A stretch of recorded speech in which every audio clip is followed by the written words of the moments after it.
Oui, vas-y. Donc, chers journalistes, chers membres de Gumsabop, je salue tous les Sénégalais et Sénégalaises qui nous regardent en ce moment précis. Je vais commencer par vous dire que l'heure est grave, comme l'a si bien dit mes prédécesseurs. L'heure est grave. Pourquoi nous soulignons l'heure est grave? Parce qu'aujourd'hui, nous sommes dans une république qui émule ses voix libres. Aujourd'hui, au Sénégal, tout le monde sait que tous les chemins mènent à Rebeuss. Bachir Fofana, détenu pour avoir parlé. Abdou Nguer, détenu pour avoir parlé. Hassan Diouf, détenu pour avoir parlé. Madiambal Diagne, ciblé pour ses convictions. Moustapha Diakhaté, détenu pour avoir parlé. Et pourtant, d'autres sont là, libres et circulent. Comme le dit en Wolof, Tambambalu, Tahawalu, Tahawalu. Et ils ont dit des choses dont les autres n'ont jamais osé dire. Et pourtant, ils sont libres. Donc l'heure est grave, chers camarades. Le chroniqueur Badra Gadaga, pour avoir répété le mot client, il est devenu aussi cible.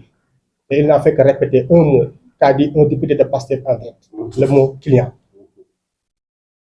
Le mouvement Gumsabop les Djambar exprime sa solidarité absolue à ses citoyens par l'appareil d'État dont profite l'effaceur.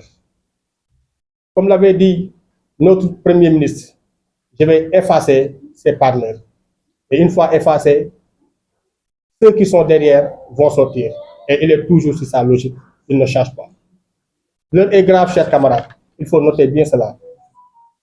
Face à ces dérives et l'autoritarisme rampant qui accompagne avec l'emprisonnement systématique d'opposants politiques et journalistes et d'acteurs de la société civile pour des délits d'opinion, le mouvement Gumsabop ne saurait rester silencieux. D'où aujourd'hui nous sommes là pour dénoncer ces faits. Parce que le mouvement Gumsabop ne peut pas être silencieux si ces faits qui endommagent le système et qui endommagent aussi la vie sociale. Aujourd'hui, personne n'ose parler. Et c'est ce qui est anormal dans ce pays. Nous sommes dans un pays démocratique et dans un état de droit. Donc la liberté d'opinion et la liberté de parole doit être une obligation, mais pas une chose à quémander.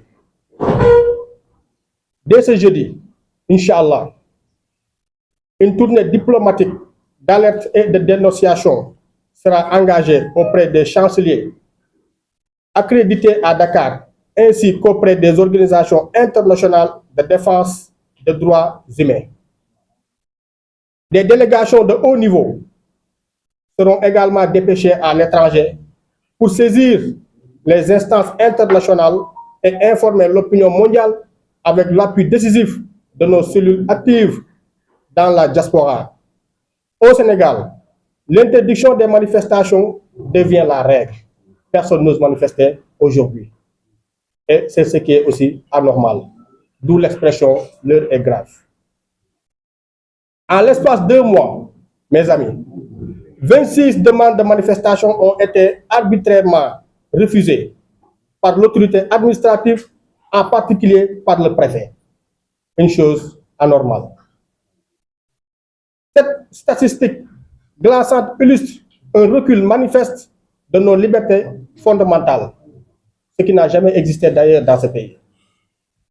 Aujourd'hui au Sénégal, l'interdiction systématique des rassemblements publics est devenue la norme et non plus l'exception. Comme le disent parfois mes camarades d'étudiants à la faculté des droits, pas cette exception-là, redoublement normal. Donc c'est ce que nous voyons aujourd'hui dans ce pays. Face à cette dérive autoritaire, nous avons saisi nos partenaires démocratiques basés à Washington afin qu'ils organisent une manifestation pacifique le 9 juillet, Inch'Allah. À l'occasion de la visite officielle du président Bassirou Diomaye Faye aux États-Unis, cette initiative vise à interpeller l'opinion internationale sur la répression silencieuse qui se poursuit au Sénégal, en dépit des promesses de rupture et de renouveau démocratique. Le peuple souffre, le pays est fatigué. Nous refusons de céder au silence. Même si l'effaceur veut que tout le monde soit silencieux, nous refusons de céder à cela. La démocratie ne se décrète pas, elle se pratique, mes chers amis. Et lorsqu'un pouvoir s'arroge le droit d'étouffer les voix dissidentes, il appartient aux citoyens, ici comme ailleurs, de se lever. Le peuple sénégalais ne mérite pas d'être tenu en otage par l'amateurisme d'un régime sans boussole ni responsabilité. Le Djoubanti Djoubal ne peut être un slogan vide, mes chers amis. Il doit commencer par ceux qui gouvernent, pas ceux qui dénoncent. Aujourd'hui, mes chers amis, le peuple est conscient de son djoum, djomi et djahle. Les Sénégalais n'attendent plus des discours, ils veulent des résultats. Et aujourd'hui, le peuple ne doit qu'une continuité, aujourd'hui, le peuple ne voit qu'une continuité maquillée en changement. Le peuple souffre, mes chers amis. Et sur ce, j'interroge le gouvernement en leur demandant poliment où est la réforme agricole qu'ils nous avaient promis. Je leur demande ainsi où est la transformation industrielle qui reste toujours une promesse. Et je continue toujours à leur demander où est la justice économique, toujours des promesses. Et je leur demande aussi où est la rupture que nous avaient promis pendant des années et qui a provoqué des émeutes et qui a provoqué aussi des batailles entre Sénégalais, des rancunes entre Sénégalais, tout ça parce que nous avons promis la rupture. Je leur demande où est cette rupture. Changer des hommes n'est pas suffisant. Il faut changer les règles, les pratiques ainsi que les priorités, chose que nous ne voyons toujours pas et que nous attendons toujours, parce qu'une promesse est une dette et une dette, ça se paye. Monsieur le Premier ministre ou monsieur l'effaceur, assez de confusion, assez de provocation, il est temps de partir. Donc nous demandons à monsieur l'effaceur de partir parce que nous sommes fatigués de lui. La République mérite mieux et très sincèrement, le peuple sénégalais aussi mérite mieux.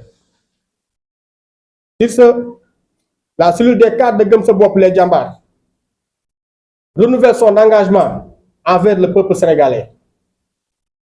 Le mouvement Gëm Sa Bopp, à travers la personne du président Bougane Gueye Dany, qui a toujours été là. D'ailleurs, nous profitons aussi de cette occasion pour demander au gouvernement où sont les 8 000 milliards, les 8 000 milliards, ou bien les 8 milliards qu'il avait promis au niveau de Bakel, ce qui avait provoqué l'arrestation du président Bougane, parce qu'il avait dit ouvertement que le gouvernement était à Bakel pour distribuer aux sinistrés une somme de 8 000 milliards. Et ces 8 000 milliards restent toujours des paroles en l'air. Et le président Bougane avait montré au peuple sénégalais qu'il était là-bas pour amener des denrées alimentaires et venir au secours d'une population, ou bien pour venir au secours de la population, d'une partie de la population sénégalaise restée en rade par ce nouveau gouvernement. Il était allé pour les secourir et tout ce qui est arrivé, je ne vais pas revenir sur les faits, tout le monde l'a vu parce que vous étiez là à couvrir les événements en tant que journaliste. Nous vous remercions sur ça. Sur ça, je remercie tout le monde.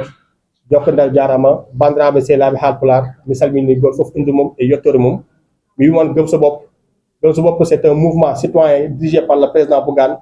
Et Gëm Sa Bopp, on a un mouvement politique comme mouvement du politique et mais votre promesse, on va tenir à jamais. Tout ce que dit Gëm Sa Bopp se fera. On Jarama Bandrabe Selabi. Merci beaucoup. Jarama.